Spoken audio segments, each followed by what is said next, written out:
अस्सलाम वालेकुम नाज़रीन, स्मार्ट टीवी में खुश आमदीद। शुरू अल्लाह के नाम से जो तमाम कायनात का मालिक और खालिक है।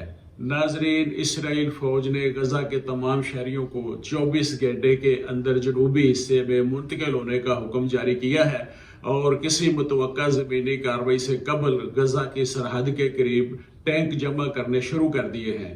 इसराइल की जानब से 23 लाख की आबादी पे मुश्तमिल गज़ा बमबारी जारी है।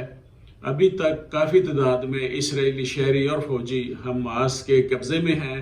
हमास के एक कमांडर ने गजा को छोड़ने की वार्निंग को जाली प्रोपेगेंडा करार दिया है और अक़वाम मुत्तहिदा के अदारे बराए खुराक ने खबरदार किया है कि गजा में खुराक और पानी की कमी तशवीशनाक हद तक पहुंच चुकी है।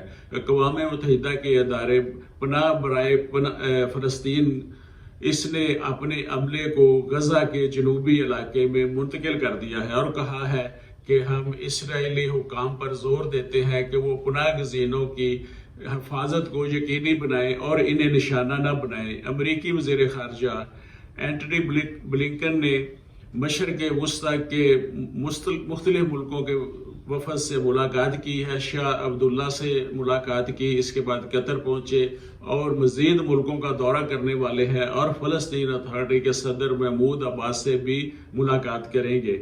अमरीकी वज़ीर दफ़ा ने एक बार फिर सदर जो बाइडेन के बयानिया को दोहराते हुए इसराइल से कहा कि हम आपके साथ खड़े हैं।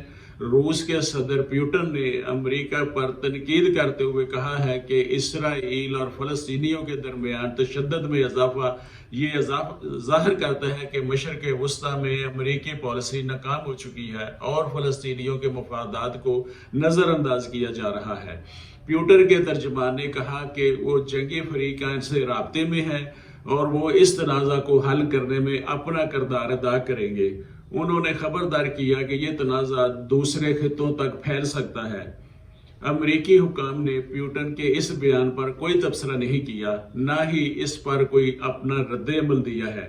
अमरीका ने बहुत अरसा से इस तनाज़ा का हल 2 रियासती हल का मौक़िफ़ पेश किया था और अमेरिका अब भी उसी नज़रिया पे कायम है और उससे ही इस मसले का हल समझता है।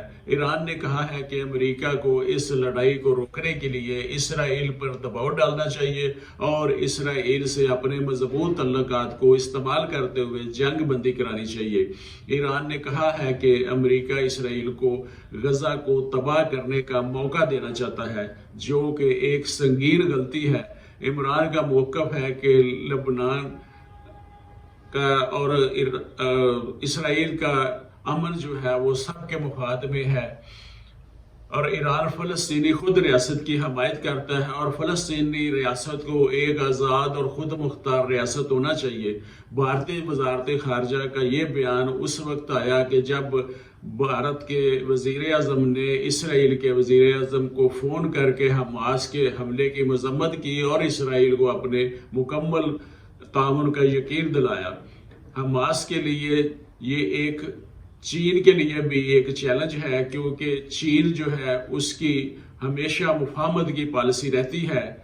ईरान और सऊदी अरब की सुलह भी चीन ने करवाई थी, जो चीनी मीडिया ने चीन को इस खित्ते में अमेरिकी बर्तरी के मुकाबले में चीन की अहमियत में एक इजाफा करार दिया था। इस वक्त चीन ने यह भी अंदिया दिया था कि एक इस मुल्क में दीगर मसाइल को भी हल किया जाएगा और चीन अपना किरदार अदा करता रहेगा। हमास इसराइल लड़ाई पर चीन ने बड़े लबे तुले रद्द अमल का इजहार किया है। चीन ने भी 2 आज़ाद मुल्कों का अलग अलग रियासती ढांचे का तश्कील दिया जाना इस मसले का हल बयान किया है। तजिया निगारों का कहना है कि चीन का इस कदर मुहतात रवैया हैरत अंगेज है। ये चीन की पॉलिसी है कि वो सफारती सतह पर फूंक फूंक कर कदम रखता है।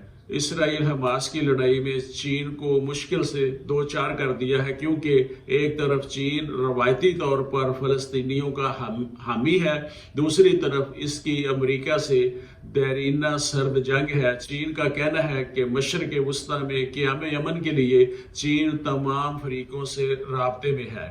چین نے یوکرائن روس جنگ میں بھی محتاط رد عمل دیا تھا۔ دنیا میں کہیں بھی کشیدگی ہو، چین کا رویہ ہمیشہ محتاط ہوتا ہے۔ ایران سعودی عربیہ تنازع میں بھی چین نے مفاہمت کرائی تھی اور تنازع کا حل کروایا تھا، لیکن حالیہ تنازع میں چین محتاط رویہ اپنائے ہوئے ہے۔ اس کی وجہ یہ ہے کہ چین اپنی عدم مداخلت کی دیرینہ پالیسی پہ گامزن ہے۔ بعض اوقات اس کی عالمی بڑی قوت ہونے سے اس کی پالیسی متصادم ہوتی ہے۔ ماضی میں چین فلسطین اور اسرائیل کے تنازع میں چین دلچسپی لیتا رہا ہے۔ چین کا یہ محتاط رویہ اس لیے بھی ہے کہ حماس کی مذمت کرنے سے اس کے روس اور ایران سے تعلقات متاثر ہوں گے۔ چین دنیا کے ان چند ملکوں میں سے ایک ہے جو ایران پر اثر انداز ہو سکتے ہیں۔ چین آئندہ سالوں میں $400 ارب کی انویسٹمنٹ کا عندیہ دے چکا ہے، اس لیے اسرائیل کو بھی چین سے کچھ تحفظات لاحق ہیں، اور وہ یہ سمجھتا ہے کہ چین اگر کھل کر اسرائیل کی مخالفت نہیں کر رہا تاہم ایران سے بھی اس کے دیرینہ تعلقات اور ایران سے اسے اس کا حلیف ہوتے ہوئے اسے اس پالیسی پہ بھی وہ قابل قبول ہے اور اس کا حلیف ہونے کا وہ دعویٰ نہیں کر رہا، جبکہ امریکہ اسرائیل کا کھلم کھلا پارٹنر ہونے کا، حلیف ہونے کا دعویٰ کر رہا ہے۔ امریکہ چین کی مخالفت کے باوجود رد عمل کے طور پر بھی حماس کی حمایت نہیں کر رہا۔ آج کے لیے بس اتنا ہی۔ میر محمد امین، ایڈوکیٹ سمارٹ ٹی وی۔